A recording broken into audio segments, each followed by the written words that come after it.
बंद कमरे में 4 घंटे तक मंत्रियों की नरेंद्र मोदी ने ली क्लास प्रेजेंटेशन, देखकर प्रधानमंत्री हुए नाराज। कैबिनेट विस्तार से पहले गिरेगी कई नेताओं पर गाज।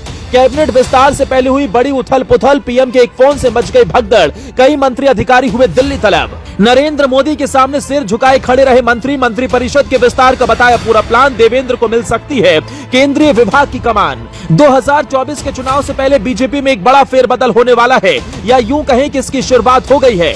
महाराष्ट्र में हुए सियासी बदलाव इस बात के सबूत है कि बीजेपी कई राज्यों में इस तरह के बदलाव करने वाली है। मैराथन बैठक और राज्यों का दौरा इस बात का गवाह है कि नरेंद्र मोदी और शाह की जोड़ी इस बार भी कमाल करने वाली है। वहीं एक तरफ देश में सियासी उठापटक चल रही है, तो दूसरी तरफ अब भी नरेंद्र मोदी अपने सिपाहियों को गुरु मंत्र देने में जुटे हैं।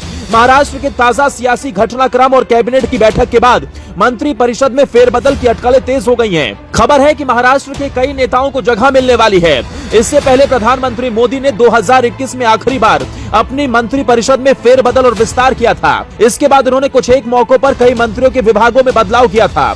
2021 के मंत्रिपरिषद फेरबदल और विस्तार में मोदी ने 36 नए चेहरों को जगह दी थी, जबकि 12 तत्कालीन मंत्रियों की पद से छुट्टी कर दी थी। लेकिन अब खबर है कि आगामी चुनावों को देखते हुए इस बार के मंत्रिपरिषद विस्तार में कुछ कैबिनेट मंत्रियों को संगठन में जगह दी जा सकती है। इसके साथ ही संगठन के कुछ प्रमुख चेहरों को सरकार में शामिल किया जा सकता है। इन सिलसिले में बीजेपी के कई दौरों की बैठक भी हुई। इन बैठकों में केंद्रीय गृह मंत्री अमित शाह, बीजेपी अध्यक्ष जेपी नड्डा और बीजेपी के संगठन महामंत्री बीएल संतोष शामिल रहे हैं। तीनों नेताओं ने 28 जून को प्रधानमंत्री मोदी से मुलाकात की थी, जिसके बाद अब खुद नरेंद्र मोदी ने मोर्चा संभाला। प्रधानमंत्री नरेंद्र मोदी ने अपने मंत्रियों के साथ बंद कमरे में करीब 5 घंटे बैठक की। ये बैठक प्रगति मैदान के नवनिर्मित कन्वेंशन सेंटर में हुई। इस दौरान प्रधानमंत्री मोदी ने कहा कि सरकार ने 9 वर्षों में बहुत विकास किया है और मंत्री परिषद के सदस्य अगले 9 महीनों में लोगों तक पहुंचे। इतना ही नहीं, बैठक में पीएम को प्रेजेंटेशन भी दिखाया गया, जिसमें गृह मंत्री अमित शाह, नितिन गडकरी, अनुराग ठाकुर, जी किशन रेड्डी समेत कई मंत्री मौजूद रहे।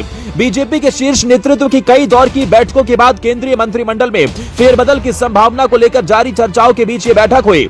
वहीं बैठक में पीएम ने सबको जल्द अधूरे कार्य पूरे करने के आदेश दिए। प्रधानमंत्री कई मंत्रियों के कार्य से संतुष्ट भी नहीं दिखे और फौरन उन्हें आगाह भी कर दिया। वहीं मंत्री परिषद की बैठक में किसके नाम पर मुहर लगेगी, इसको लेकर भी चर्चाएं हुई हैं, जिसमें एनसीपी नेताओं का नाम भी सामने आ रहा है। खबर है कि एनसीपी के सांसद और पूर्व केंद्रीय मंत्री प्रफुल्ल पटेल को एक संभावित दावेदार के रूप में देखा जा रहा है। पटेल एनसीपी प्रमुख शरद पवार के बेहद करीबियों में गिने जाते थे, लेकिन उन्होंने उनका साथ छोड़कर अजित पवार से हाथ मिला लिया। अजित पवार के महाराष्ट्र में उप मुख्यमंत्री पद की शपथ लेने के साथ ही देवेंद्र फडणवीस को केंद्र सरकार में लाए जाने की भी अटकलें तेज हो गई हैं। जब भी मोदी अपने मंत्रिमंडल में फेरबदल का फैसला करेंगे, तो सहयोगी दलों को मंत्रिमंडल में प्रतिनिधित्व दिया जाएगा। आगामी 20 जुलाई से शुरू हो रहे संसद के मानसून सत्र से पहले की अवधि केंद्रीय मंत्रिमंडल में फेरबदल या बदलाव का आखिरी मौका हो सकता है। इसलिए मंत्रिमंडल में फेरबदल या विस्तार की संभावनाओं को और बल मिला है। अब ये फेरबदल कब और कैसे नरेंद्र मोदी करते हैं, इसका इंतजार सबको है। लेकिन क्या महाराष्ट्र के नेताओं का इसमें फायदा होगा या योगी के सिपाहियों का उद्धार होगा, ये देखना बहुत दिलचस्प होगा।